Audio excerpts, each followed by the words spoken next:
ना पहले देखा जरत खाना ना खाई चाहे कहने का मतलब कहा मैं नहीं समझत बाटे कहा मतलब हमारी बाटे ये घर एक तो मालिक मालकिन हम तू है ने आप यहाँ से जा जोन तोहरे साथे करे बेकर बदला हम चुकाव ने ये तुम बोल रही हो? हमारे ने बोला था हमार नाम का बा चमेला रानी नाम बा हमार। तेरे तेज और प्रताप को ठीक है, हम तेरी कदर से जा रहे हैं, लेकिन इन दोनों को अच्छी तरह से सबक सिखाना, ठीक है ना? ठीक है। कहा है रे रेरी तेरी मारू ने ए भगवती गाड़ुआ ना जाबे ते से सुन ले रे ए घरे का मालकिन हम है हाँ। जोन हम चाहबू होए माटी दिया उनु माटी अये हर जाई बताओ सुन ले रे रंडियो जोन हम चाहबू होए ना जा भाई का बड़की दादा की माई भाई है जोन ना जाबे से कहां जाई रे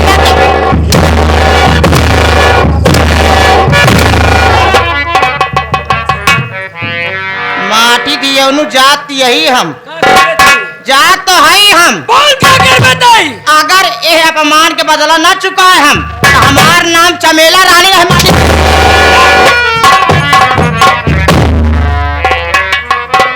अम्मी सुबह बेटवा तू भूखा लो बा चल तो का खाना खिया दे बेटवा। बहुत बढ़िया काम करे भाई तू आज। क्या हुआ चाचा? अगर यही ढंग से अगर घरे में मन नहीं रहे सुधार के रख दे चाचा, चिंता मत कर तू। बहुत अच्छा बहुत। बहुत हम सबर करे भैया हाँ। नहीं एक साथ दादी माँ के हम कब फाड़ को लिया जाए बुजुर्ग के। अम्मी चलिए खाना निकाल लीजिए, भूख बहुत जोरों से लगी, खाना खाना चाहता हूँ। चलो सुबह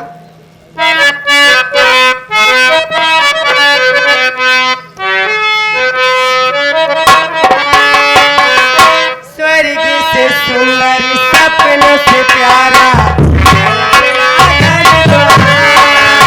सदा बरसता रहे सदा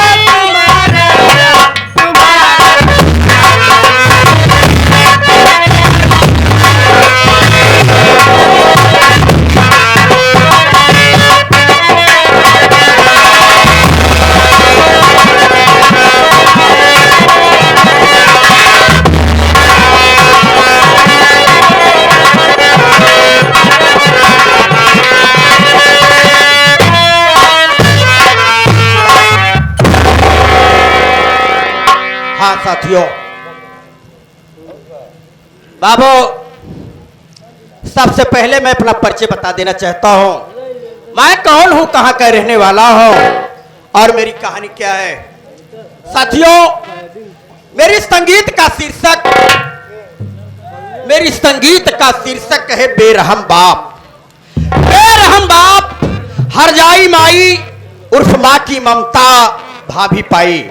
साथियों बड़ी दर्दनाक घटना इसी कौशाम्बी जिले की है। साथियों आप लोग शांति बना करके नौटंकी का आनंद लीजिए। आशा नहीं विश्वास दिलाता हूं साथियों, अगर ध्यान से संगीत देखेंगे समझेंगे तो आंख में आंसू आए न आए लेकिन कलेजा तो जरूर पसीज जाएगा बाबू। बड़ी दर्दनाक घटना कौशाम्बी की है। साथियों मेरा नाम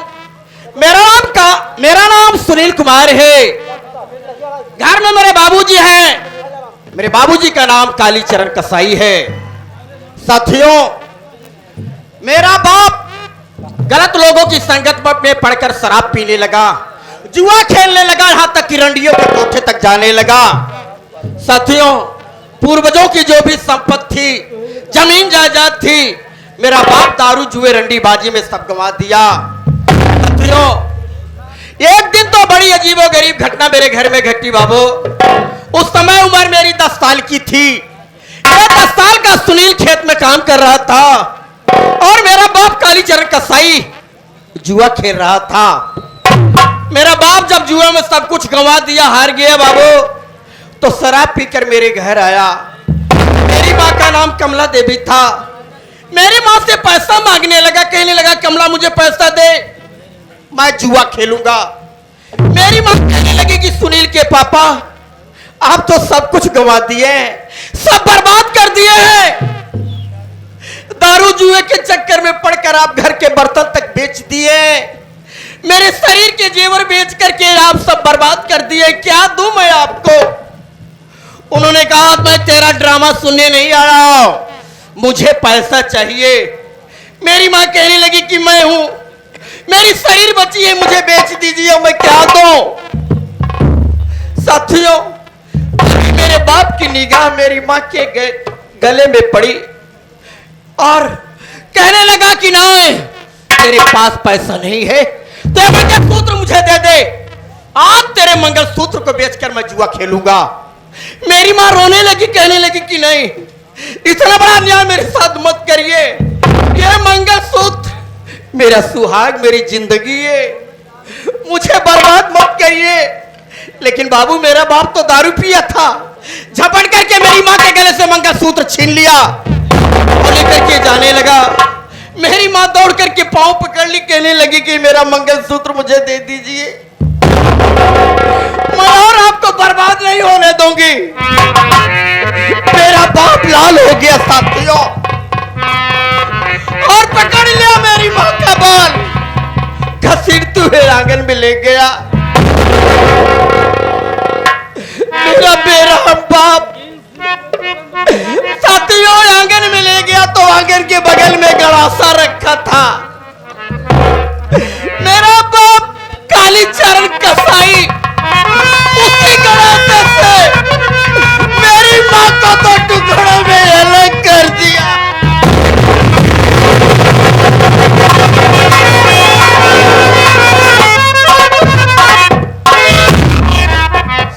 मार डाला बाबू, मार डाला कालीचरण मेरी मां को,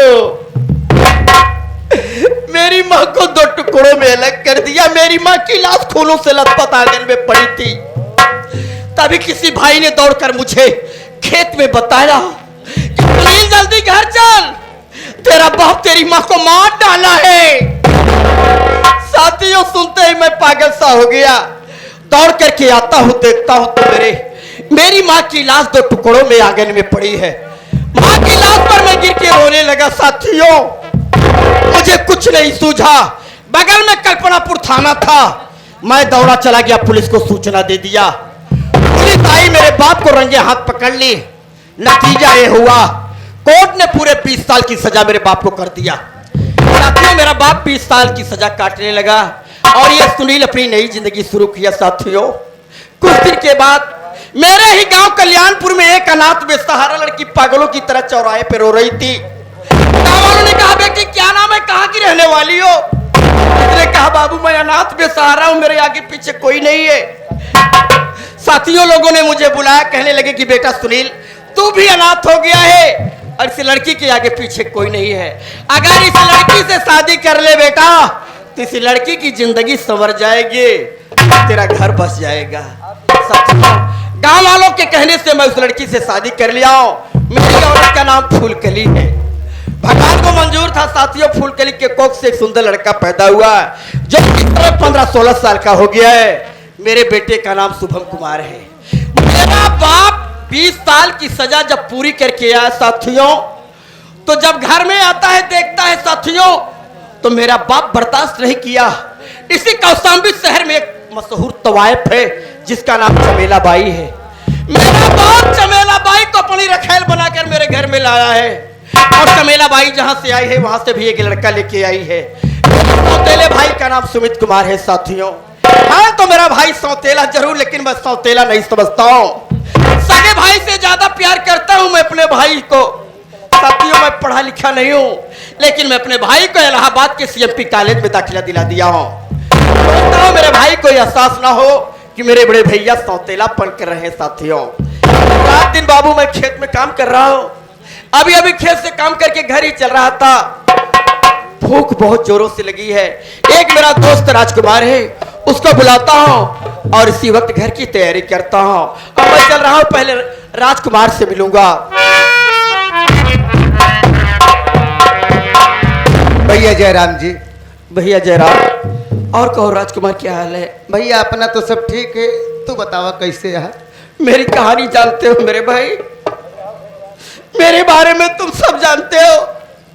मेरा बाप रोटी एक में खा रहा है, लेकिन मेरे परिवार से कोई ताल्लुकात नहीं रखता। भैया रात दिन मेहनत करता हूँ राजकुमार। अगर मेहनत नहीं करूंगा तो मैं भाई को पढ़ा रहा हूँ, बेटी को पढ़ा रहा हूँ, मेरे घर का खर्चा कैसे चलेगा भैया? भैया कहा गया कि कामना अनंत होगी, देने को खुदा होगा।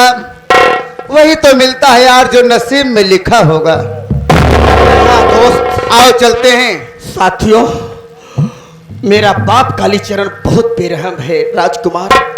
भूख बहुत जोरों से लगी है, तेरी भाभी खाना बनाई है भैया?